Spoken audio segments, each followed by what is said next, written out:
له درانه استاد حبیب الله ربیع نه نړۍ مننه. او اوس د مولانا عبدالخالق اخلاص استقلال یمانیه او سیف الامان ته یوه لنډه کتنه د دې مقالې د لوستو لپاره محترم انجینر عبدالله زماني ته بلنه ورکوم چې راشي او مقاله ولولي. د مقالو له لوستونکو نه هیله کوم چې خپله مقالې رالنډې کړي او بیا به انشاءالله په یوه ځانګړې مجموعه کې چاپ شي. ډېرې خوږې او ډېرې ښې دي. د کونړونو د ولایت محترم والي صاحب، د کابل او لوی ننګرهار څخه راغلی ډېر دروند پلاوی مشرانو او دې غونډې ته راغلو دوستانو،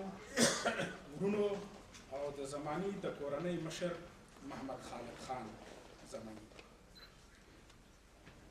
کونړ د ننګونو او عظمتونو هغه ټاټوبی دی چې د تاریخ په اوږدو کې نه یوازې داسې ستر اتلان زیږولي چې د وخت ستر استعماري طاقتونه یې په ګونډو کړي، بلکې په خپل ځلانده اسمان کې یې داسې ستوري هم راځلولي چې رڼا او ځلا یې نړۍ ته ښکلا او تجلا بخلې ده. د خوشحالۍ ځای دی چې نن د دغو نومیالیو شخصیتونو له ډلې څخه د مرحوم عبدالخالق اخلاص صاحب په نمانځغونډه کې سره راټول شوي یو. لکه چې پوهیږئ د ارواښاد اخلاص صاحب شخصیت مختلف ابعاد درلودل. هغه نه یوازې دا چې یو دیني عالم، ادیب، لیکوال او خوږژبی شاعر و، بلکې په هیواد او خپلواکۍ مین یو سپاهي او مورخ هم و. زه غواړم د مولانا اخلاص صاحب په دوو مهمو تاریخي اثارو استقلال امانیه او سیف الامان دوه درې خبرې وکړم. مولانا اخلاص صاحب د افغانستان د خپلواکۍ یعنې افغان انګلیس په درېیمه جګړه کې ګډون کړی او د ارنوۍ، بریکوټ او چترال د جبهې یا د استقلال د څلورمې جبهې د سترګو لیدلی حال یې په یو منظوم اثر کې خپور کړی چې د استقلال امانیه او د استقلال د څلورمې جبهې په نامه یې موږ او تاسو پېژنو. د استقلال امانیه په کتاب کې اخلاص صاحب د خپلواکۍ په جګړه کې د کونړ د ولسونو د ګډون تفصیل او مېړانه بیانوي.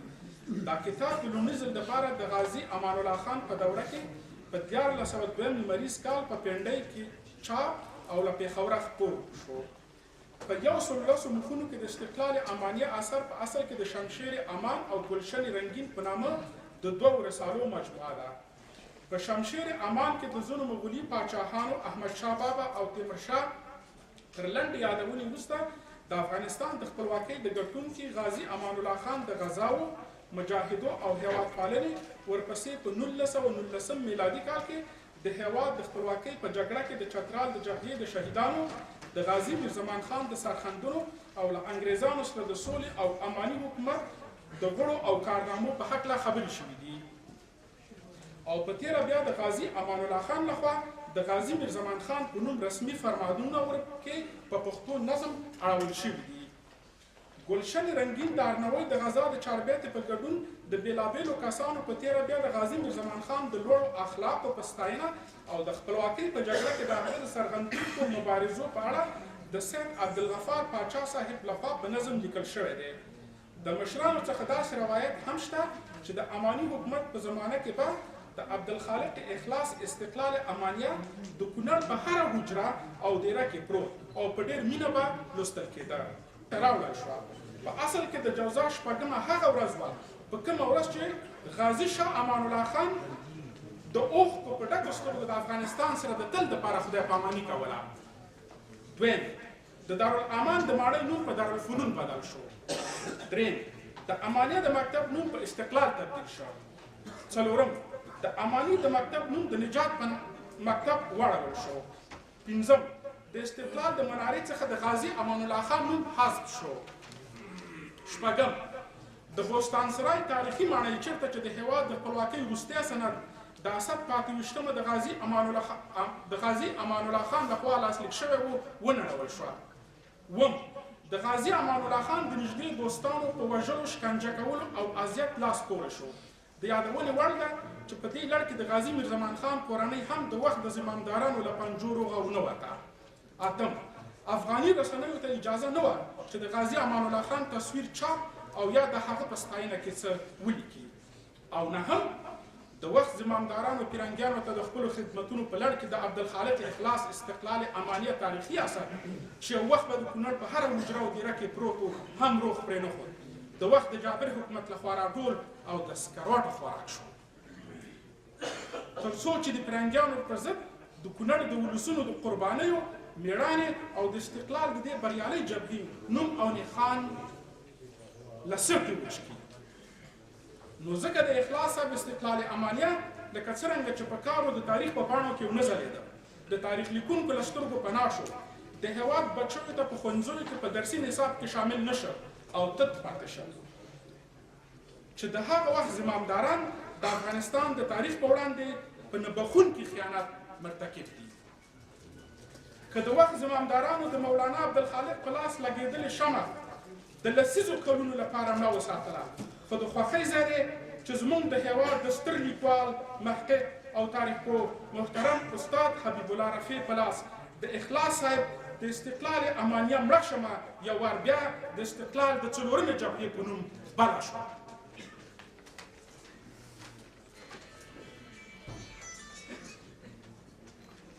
د اخلاص صاحب د استقلال امانیه یوازینۍ اصلي نسخه نن د لندن د موزیم د بریټش کتابتون په اف 58 نمبر المارۍ کې ساتل کېږي دغه مکمله او اصلي کاپي د لومړي ځل دپاره د محترم ډاکټر عبدالرحمن زماني په زیار او هڅو په لندن کې بیا وموندل شوه چې بیا وروسته ما د دې اصلي نسخې یوه فوتوکاپي محترم استاد رفیع صاحب ته وسپارله سیف الامان د خپلواکۍ له جګړې وروسته اخلاص صاحب د کونړ د نورو هېوادپالو ځوانانو په شان د ځوان پاچا غازی امان الله خان له مترقي پروګرامونو څخه ملاتړ وکړو او په سنګر کې هم د اماني نهضت د څنګ کې توره هم راواخیسته هغه که له یوې خوا د خپل قلم د ځوان پاچا د مترقي پروګرامونو څخه ملاتړ څرګند کړی و او تل به یې هغه خلک غندل چې د پردیو په لمسون باندې خپل وطن راناوه نو له بلې خوا یې په جنوبي کې د خوست د ګوټ مولا په وړاندې د اماني نهضت او دولت د دفاع په خاطر د کونړ د ولسي لښکرو په ملګرتوب وسله راواخیسته سیف الامان د توري او قلم د خاوند اخلاص صاحب یو منظوم بل تاریخي اثر دی چې په 1404 لمریز کال د ثور د میاشتې په 28 بشپړ شوی او د همدغه جریان د سترګو لیدلو حال دی سیف الامان د ملا عبدالله مشهور په ګوټ ملا او د ملا عبدالرشید تر مشرۍ لاندې د اماني حکومت پر ضد بغاوت او د انګریزانو د دسیسو په شنډولو کې د غازي میرزمان خان تر مشرۍ لاندې د کونړ د خلکو د تورو قربانیو او سرښندلو د ونډې او کارنامو تفصیل بیا هم د شعر په ژبه کې بیانوي سیف الامان په 112 مخونو مشتمل دی چې په روانه ساده او خوږه ژبه لیکل شوی سیف الامان چاپ شوی نه دی او قلمي نسخې ډېرې نایابې دي یوه به ما سره یوه رفیع صاحب سره د سیف الامان څخه نقل دی چې د سردار یعقوب خان زوی عبدالکریم د ګوډ ملا د ملاتړ او د بغاوت کوونکو د رهبرۍ لپاره افغانستان ته راغلی و د ګردیز پر بالاحصار چې په هغه زمانه کې یوه ډېره مضبوطه قلعه وه او لوی برجونه یې درلودل د څلورو خواو څخه تر حملې لاندې راولي سړکونه ورانوي او د ټلیفون تارونه او ستنې له منځه وړي ولسي او حکومتي تاسیسات لوټ او تالا کوي د بغاوت کوونکو په پړونو غازي امان الله خان زیات دردېږي او د دوی کړنې ټولې د انګریزانو په لمسون بولي سیف الامان په 40مه او 48مه پاڼه کې د غازي میرزمان خان تر مشرۍ لاندې د کونړ د 2000 کسیزه ولسي لښکر داسې یادونه کوي چې مخلص د دوستانو په هر ځای کې په اسمار شیګل په چغسرای کې په کټار او په ګمبیر او په ګنجګل کې په نرنګ په سرکانو په هر محل کې د پشق او د کوټکي د نواباد خپل دوستان یې ټول راټول بار اعتماد د غونډو او د باډیل ښکلي ځوانان هم شازلمي د دیوګل د لیر زمریان هم ښه بسته مضبوط لښکر یې اراسته کړ د ګلزار تازه ګلونه یې دسته کړل چې لښکر شه اماده په ښه قانون د خان زړه شه اسوده په ښه مضمون هم یې ورور خان محمد خان تکړه تیار هم یې ورور خان محمد خان تکړه تیار هم زامن د محکم شو په اختیار مشر زوی د دلبن شیر محمد خان دوی نور اسمت الله ګل محمد خان همدو خواهرزادگان په حسن شان لالو جان محمد امین همشو روان نور چې څوک انګوش نما وو په کونړ کې ټول روان شو له اخلاصه په لښکر کې په منزل منزل روان په جمع هم روانې د اسونو قطارې شوې چې سورې پرې د مسینو نغارې شوې د سورنا د بیمباجو پکې شور و د شپېلیو د ترنګونو ډنډ ټکور هم وهلې پکې غبرګې نغارې شوې هم ویلې به خوږې خوږې مسرې شوې په دا هسې ارایش باندې روان وو چې حیران یې تماشې ته ناظران وو چې حیران یې تماشې ته ناظران وو د ارواښاد اخلاص صاحب روح دې ښاد اوسي او ستاسو د توجه نه ډېره مننه کونړونو د معرف مروره والي صاحب نه هیله کوم د نورو مشرانو نه هیله کوم چې د دې ارواښاد او د دې ستر شخصیت په نوم باندې په وټاکور یا په دې وس کې یو ښوونځی ونوموي ډېره انجینر صاحب مننه له تا نه مینه کوم سیف الرحمن ته چاپې کا خو د اسکولان د اطلاعات و کلتور ریاست په څنګه دی یو کتاب چاپ سمه ده که نه